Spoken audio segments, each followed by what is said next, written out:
오늘 말씀은요, 사실 설교 제목이 전부입니다. 하나님의 지혜가 모든 사람을 위한 지혜다. 이게 사실 오늘 설교의 전부입니다. 그리고 또 설교를 준비하면 제가 결정한 찬양이기도 하지만 좀 전에 우리가 함께 불렀던 찬송가 516장의 가사 옳은 길을 따르라 의의 길을, 이 찬양의 가사들이 오늘 설교 내용의 전부입니다. 이대로 맞춰도 되는데 제가 조금 더 하나님의 은혜를 나누도록 하겠습니다. 어느 날 한 청년이 무척 화가 난 표정으로 집에 들어와서 화단에 물을 주고 있는 아버지에게 이렇게 이야기했다고 합니다. 아버지, 정말 기분 나쁘고 어리석은 녀석이 있습니다. 그게 누군지 아시나요? 그러자 이제 아버지가 아들의 말을 가로막으면서 이렇게 말합니다. 잠깐, 내가 남 이야기를 하려면 3가지 질문을 먼저 스스로에게 하고 해보렴. 그래서 어리둥절한 아들이 이제 되물었습니다. 3가지요? 어떤 것인가요? 하니까 아버지가 이렇게 이야기합니다. 아들아, 첫째, 내가 하려는 이야기가 모두 다 진실이냐? 라고 물었다고 합니다. 그러자 이제 아들이 머뭇거리면서 글쎄요, 저도 들은 이야기인데요. 그러자 이제 아버지가 다시 말합니다. 그렇다면 둘째, 선한 내용이냐? 그 이야기가 진실한 것이 아니라면 최소한 선한 것이어야 한다라고 말했다고 합니다. 그러자 아들이 한 번 더 대답합니다. 글쎄요, 오히려 그 반대에 가까운 이야기인 것 같습니다. 그래서 아버지가 다시 말합니다. 그러면 3번째로 너의 이야기가 꼭 필요한 것이냐라고 물었다고 합니다. 아버지의 물음에 아들은 자신 없는 목소리로 꼭 필요한 것은 아니지만 하면서 말끝을 흐립니다. 그러자 아버지는 환하게 웃으면서 이렇게 이야기했다고 합니다.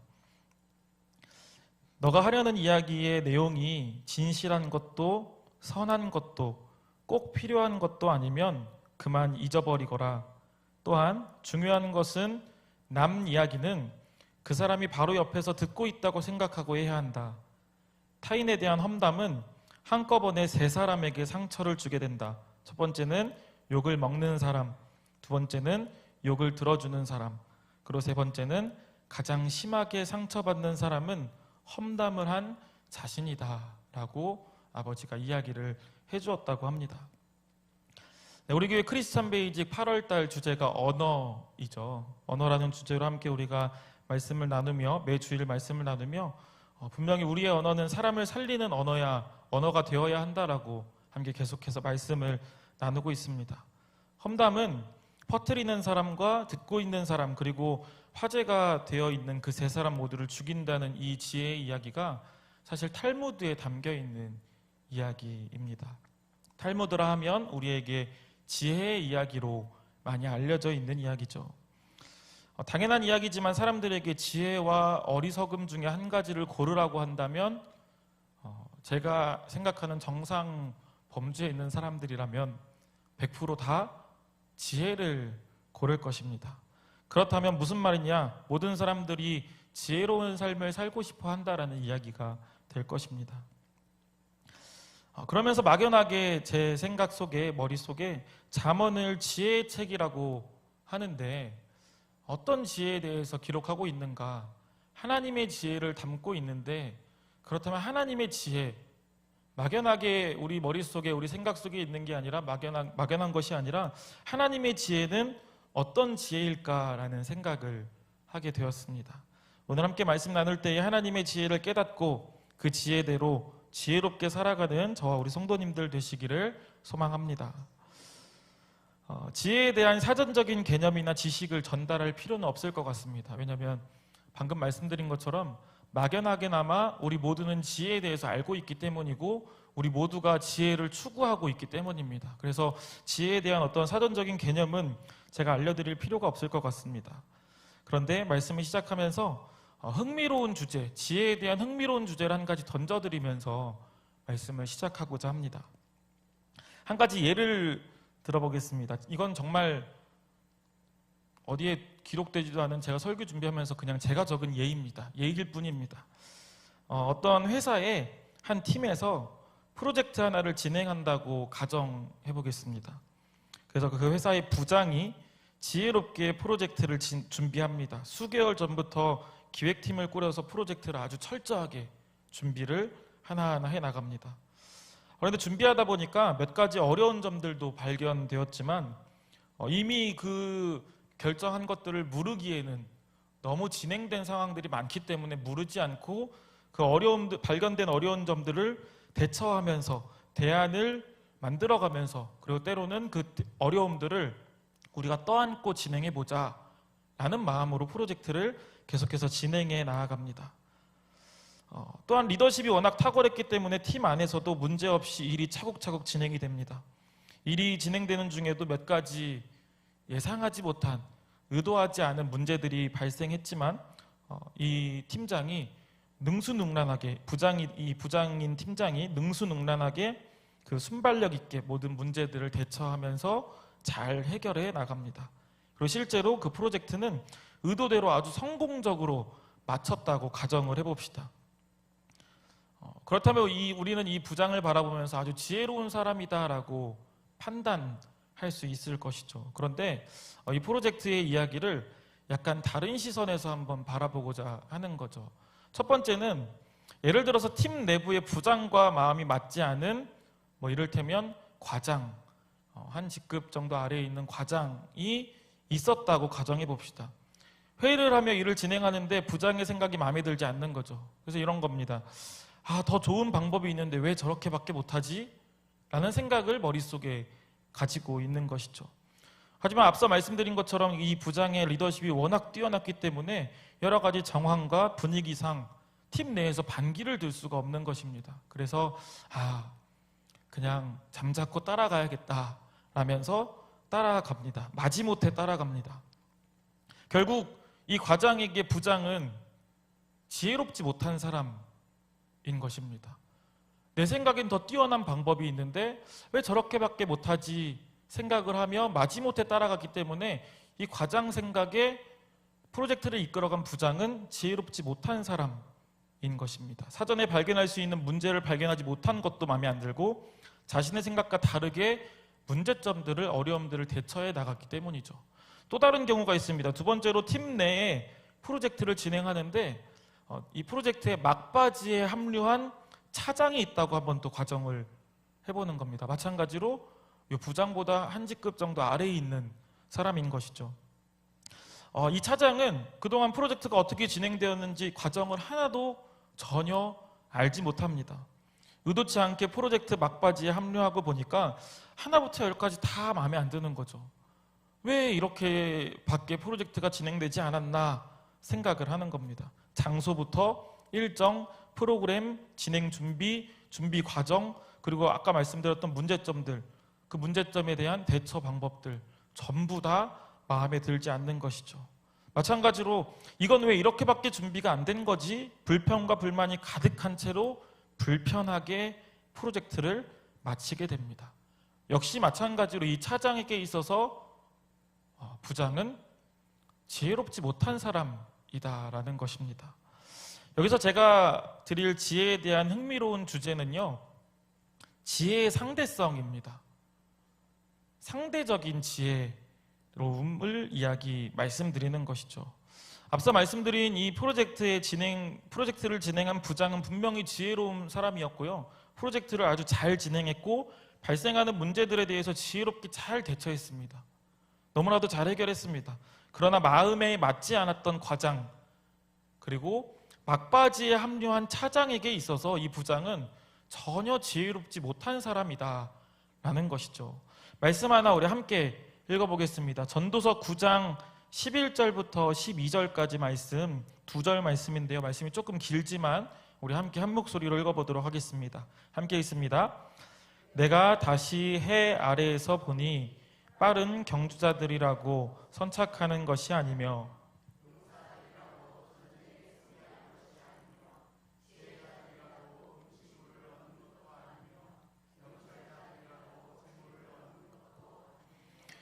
지식인들이 하고 은총을 입는 것이 아니니 이는 시기와 기회는 그들 모두에게 임함이니라.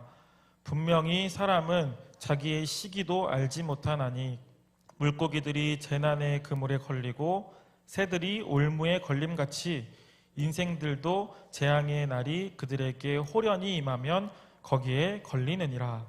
아멘.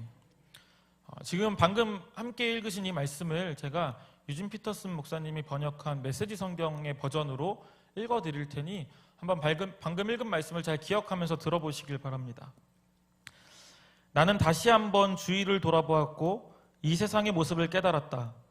빠르다고 경주에서 늘 이기는 것도 아니고 힘세다고 싸움에서 이기는 것도 아니다. 지혜롭다고 만족을 얻는 것도 아니고 똑똑하다고 부자가 되는 것도 아니며 학식이 높다고 품위가 있는 것도 아니다. 그리고 조만간 우리 모두에게 불행이 닥친다. 누구도 불행을 내다볼 수 없다. 물고기가 무자비한 그물에 걸리고 새가 올무에 걸리듯 사람도 갑작스럽고 몹쓸 사고에 꼼짝없이 걸려든다. 세상의 지혜는 우리에게 이야기합니다. 공부를 잘해야 한다고, 머리가 좋아야 한다고, 좋은 대학과 좋은 직장에 취업해야 한다고, 돈을 많이 벌어야 한다고 하고 지금 얻은 그 기회를 놓치면 안 된다고 이야기합니다. 더 많은 지식을 쌓아야 한다라고 우리를 꼬드깁니다. 그래서 우리는 빠른 사람이 경주에서 이긴다라고 생각을 하고요, 힘이 센 사람이 싸우면서 이긴다라고 생각을 합니다. 그리고 그 승리로 나아가도록 미리 준비하는 사람들을 지혜롭다라고 판단하고 생각하고 바라본다라는 것이죠. 이렇게 한번 생각해 봅시다. 둘 다 지혜로운데 때로는 힘이 센 사람이 지식이 많은 사람을 이길 수도 있다라는 것이죠. 또 때로는 지식이 많은 사람이 힘이 센 사람을 이길 수도 있는 것 아니겠습니까? 이것이 바로 지혜의 상대성이라는 것이죠. 이 경우에 과연 우리는 누가 더 지혜롭다라고, 과연 진 사람도 실패한 사람도 지혜롭다라고 말할 수 있을까라는 의문을 한번 가져보는 것입니다. 분명히 전도서의 저자는 오늘 우리에게 이렇게 이야기합니다. 어차피 사람은 갑작스럽고 몹쓸 사고에 꼼짝없이 걸려들 수밖에 없다라고 이야기를 하는 것입니다. 그 불행을 내다볼 수도 없다라고 합니다. 올바른 계획이나 계획을 수행할 전략적인 자원이나 실행에 옮길 대담성, 이러한 것들은 성공의 조건들이라고 하면서 지혜에 속한 것이라고 분명히 우리는 이야기할 수 있겠죠. 그런데 진정한 지혜는 대체로 번영을 낳게 되는 것이 사실입니다. 하지만 우리가 여기서 잘 기억해야 하는 것은 번영이라는 것 자체는 결코 지혜의 최종 목적일 수가 없다라는 것이죠. 번영 자체는 지혜의 최종 목적일 수도 없고 목적이어서도 안 된다라는 것입니다. 성공은 뒤따를 수도 있고 뒤따르지 않을 수도 있는 것이지 지혜의 목표가 아니라 어쩌다가 얻을 수도 있는 부산물 정도다라고 생각하는 것이 진정한 지혜로운 사람이지 않을까라는 이 말입니다. 성도님들께 권면드립니다. 이 세상이 주는 지혜는 굉장한 상대성을 가지고 있으면서도 절대적인 것처럼 우리를 현혹시킵니다. 이게 지혜로운 거야, 이게 지혜로운 거야 하면서 이 세상은 우리를 지혜로움이라는 단어로 현혹시키곤 합니다. 그러나 오늘 우리가 함께 살펴볼 하나님의 모든 사람을 위한 지혜는 절대적이고 우리에게 영원한 것을 가져다 줄 줄로 믿습니다. 그 지혜를 사모하며 나아가는 우리 성도님들 되시기를 소망합니다. 오늘 본문인 잠언 8장 앞에 있는 부분을 보면요, 4절 5절에서 이렇게 이야기하고 있습니다. 사람들아, 내가 너희를 부르며 내가 인자들에게 소리를 높이노라. 어리석은 자들아, 너희는 명철할지니라. 미련한 자들아, 너희는 마음이 밝을지니라. 4절에서 말하는 사람들아, 그리고 인자들에게 소리를 높이노라. 사람들과 인자라는 말은요, 언어를 살펴보면 이 세상 모든 사람을 의미합니다. 지혜가 이 세상 모든 사람에게 말하기를 지혜로워라 라고 이야기하고 있다라는 것이죠. 여기서 말하는 이 세상 모든 사람에는 지혜 있는 사람도 포함될 것이고요, 지혜 없는 사람도 포함될 것이고, 유능한 사람이나 무능한 사람, 모든 사람을 포함시키는 것입니다. 지혜가 이 세상 모든 사람에게 지혜로우라고, 이 세상 모든 사람을 위한 지혜는 이 잠언에서 이렇게 선포되어지고 있는 것이죠. 그러나 우리는 사실 이 지혜에 대해서, 잠언에서 말하는, 성경에서 말하는 이 지혜에 대해서 너무나도 잘 알고 있습니다. 여기서 말하는 지혜는, 모든 사람을 위한 하나님의 지혜는 예수 그리스도 아니겠습니까? 우리가 오늘 읽었던 본문 말씀, 잠언 8장 22절부터 31절까지의 말씀, 모든 말씀에서 태초부터 하나님과 함께 있었던 말씀, 지혜, 바로 예수님을 이야기하고 있는 것입니다. 하나님께서 세상의 기초를 정하실 때의 지혜가 함께 있었습니다. 우리 고린도전서 2장 6절부터 8절 말씀도 조금 길지만 우리 함께 읽어보도록 하겠습니다. 고린도전서 2장 6절부터 8절 말씀입니다. 시작. 그러나 우리가 온전한 자들 중에서는 지혜를 말하노니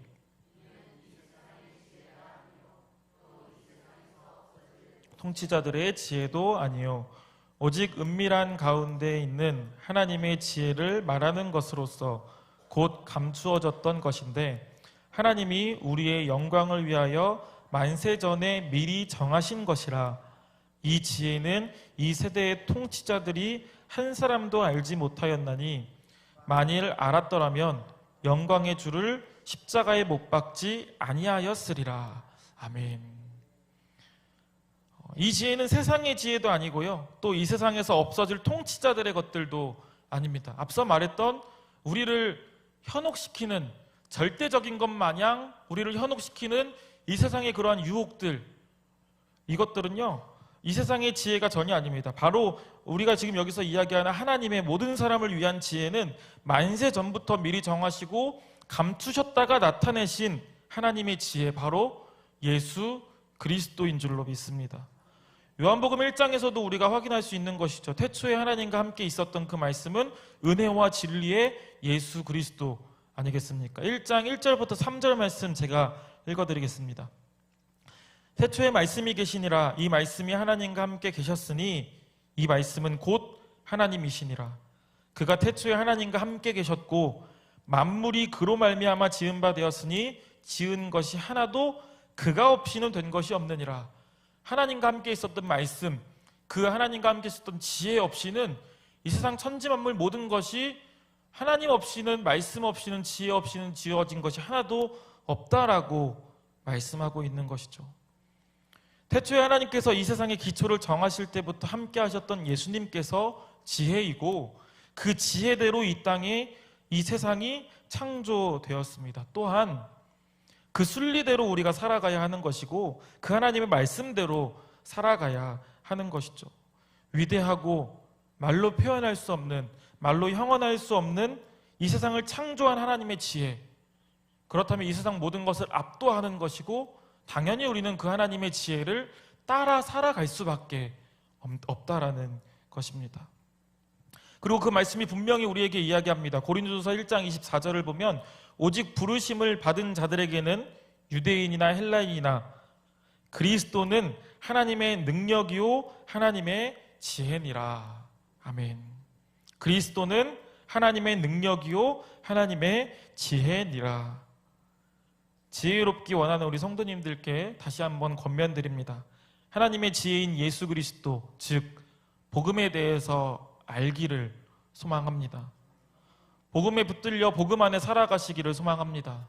또한 세상 모든 열방이 여호와의 영광을 인정하여 복음을 받들고 지혜로워지기를 소망합니다. 복음에 대해서 잠깐 말씀을 나누고 마치려고 합니다.